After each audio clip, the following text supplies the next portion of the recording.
Hello बच्चों, स्वागत है आपका आपके अपने YouTube चैनल राठौड़ क्लासेज में। इस वीडियो में हम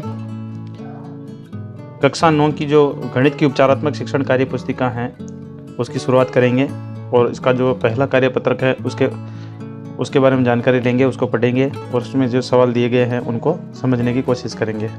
आइए शुरुआत करते हैं।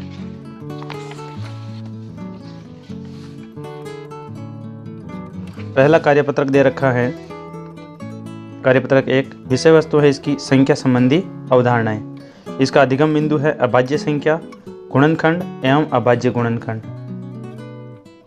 हम यानी कि इसके बारे में अभाज्य संख्या के बारे में जान सकेंगे, यहाँ पर गुणनखंड क्या होते हैं उसके बारे में जान सकेंगे और अभाज्य गुणनखंड क्या होते हैं उसके बारे में जान सकेंगे। तो आइए शुरुआत करते हैं। परिभाषा दे रखी है, अभाज्य संख्या क्या होती है? वे संख्याएं जिनके गुणनखंड संख्या एक और स्वयं वह संख्या ही होते हैं, यानी कि जिसके अंदर एक और खुद के अलावा और किसी का भाग नहीं जाता है, वो अभाज्य संख्याएं होती है।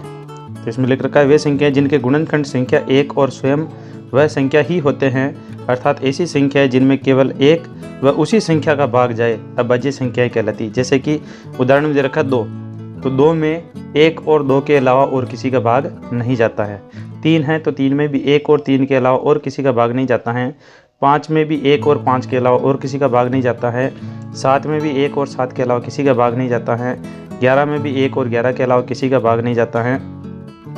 13 में भी एक और 13 के अलावा और किसी का भाग नहीं जाता है। 17 में भी एक और 17 के अलावा किसी का भाग नहीं जाता। इस प्रकार से ये सारी क्या है, अभाज्य संख्याएं हैं। और भी आगे अभाज्य संख्याएं चलती जाती हैं जिनमें एक और खुद के अलावा किसी का भाग नहीं जाता है। तो अभाज्य संख्या में सबसे छोटी जो अभाज्य संख्या है वो 2 है, ये हमें ध्यान रखना है। अब इसका पहला प्रश्न दे रखा है, क्या 49 एक अभाज्य संख्या है? यदि नहीं तो क्यों? लिखिए। अभाज्य संख्या अभी हमने पढ़ा परिभाषा में कि अभाज्य संख्या का केवल एक और वह संख्या खुद, ये 2 ही गुणनखंड होते हैं, इसके अलावा और कोई गुणनखंड नहीं होते। लेकिन 49 में जो अभाज्य ये जो संख्या है इसमें 1 और 7 का और 49 का तीनों का भाग जाता है, यानी कि 1 और 49 के अलावा 7 एक और गुणनखंड है इसमें, यानी 7 का भी भाग इसमें जाता है, इसलिए ये एक अभाज्य संख्या नहीं है। तो यहाँ पर लिख देता हूँ कि 49 में 1 और 49 के अलावा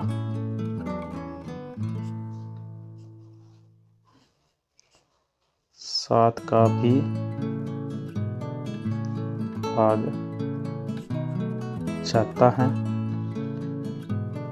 इसलिए यह एक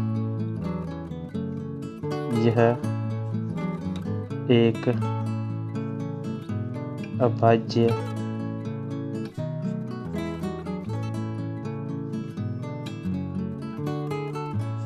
संख्या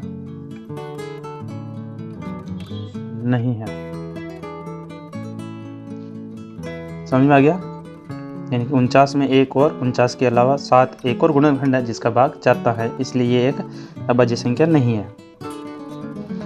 अब प्रश्न संख्या 2 में कह रहा है कि दी गई संख्याओं में से अभाज्य संख्या पर वृत्तीय घेरा लगाइए। तो 11 एक अभाज्य संख्या है, जो कि उदाहरण में भी दे रखा था। 11 एक अभाज्य संख्या है जिसमें एक और खुद के अलावा और किसी का भाग नहीं जाता है। 21 नहीं है, क्योंकि 21 में 1 के अलावा 3 का भी भाग जाता है, 7 का भी भाग जाता है। 35 में 1 के अलावा 5 का भी भाग जाता है, 7 का भी जाता है, 35 का भी जाता है, यानी ये भी अभाज्य संख्या नहीं है। 67 ये भी अभाज्य संख्या है जिसमें 1 और 67 के अलावा और किसी का भाग नहीं जाता है, ये अभाज्य नहीं है, ये भी अभाज्य नहीं है। 97 एक अभाज्य संख्या है जिसमें 1 और 97 के अलावा और किसी का भाग नहीं जाता है।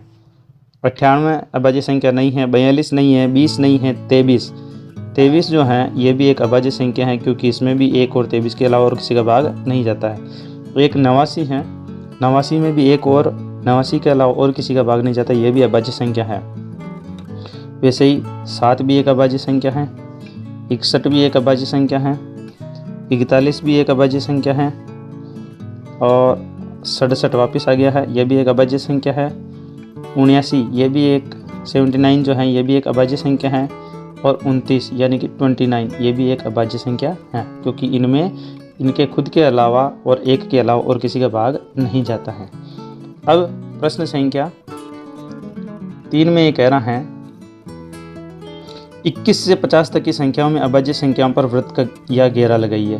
बात हो कि वही है जो पहले प्रश्न पूछा है वो का वही है, बस यहाँ पर है 21 से 50 तक की संख्याओं के बारे में पूछ रहा है। तो 21, 22, 23 अभाज्य संख्या है। अब आप लोगों को पता पड़ ही गया होगा। वैसे ही 29 एक अभाज्य संख्या है, 31 एक अभाज्य संख्या है, 37 एक अभाज्य संख्या है, 41 एक अभाज्य संख्या है, 43 एक अभाज्य संख्या है, 47 एक अभाज्य संख्या है। तो 21 से 50 के बीच में 1, 2, 3, 4, 5, 6, 7 अभाज्य संख्याएं हैं। आगे कोष्टक में कुछ खास दे रखा है कि किसी भी संख्या के वे सारे गुणनखंड जिनमें केवल अभाज्य संख्याएं हैं अभाज्य गुणनखंड कहलाते हैं। यानी कि कोई भी संख्या है इसके वे सारे गुणनखंड जो अभाज्य संख्याएं हैं उनको अभाज्य गुणनखंड कहते हैं। जैसे कि ये प्रश्न में दे रखा है, उदाहरण दे रखा, प्रश्न नहीं है, उदाहरण दे रखा 24। अब 24 के अभाज्य गुणनखंड कौन से होंगे, अपने इसको हल करके देख लेते हैं। ये 24 है, अभाज्य संख्याओं का ही भाग देना है हमें। 2 का भाग जाता है तो यहाँ पर लिखेंगे 2, कितनी बार जाता है, 12 बार जाता है। वापस 2 का भाग जा रहा है, कितनी बार जा रहा है, 6 बार जा रहा है। वापस 2 का भाग जाता है 6 में, कितनी बार जाता है, 3 बार जाता है। वापस अब 3 का भाग जाता है 1 बार। तो ये आ गया इसकी जगह पर 2 × 2 × 2 × 3, ये अभाज्य गुणनखंड है इसके। इसमें ऐसे ही आ रहा है नीचे, यहाँ पर 2 × 2 × 3, तो ये अभाज्य गुणनखंड। ऐसे यहाँ पर भी लिख रखा 2 × 2 × 3, ये अभाज्य गुणनखंड है।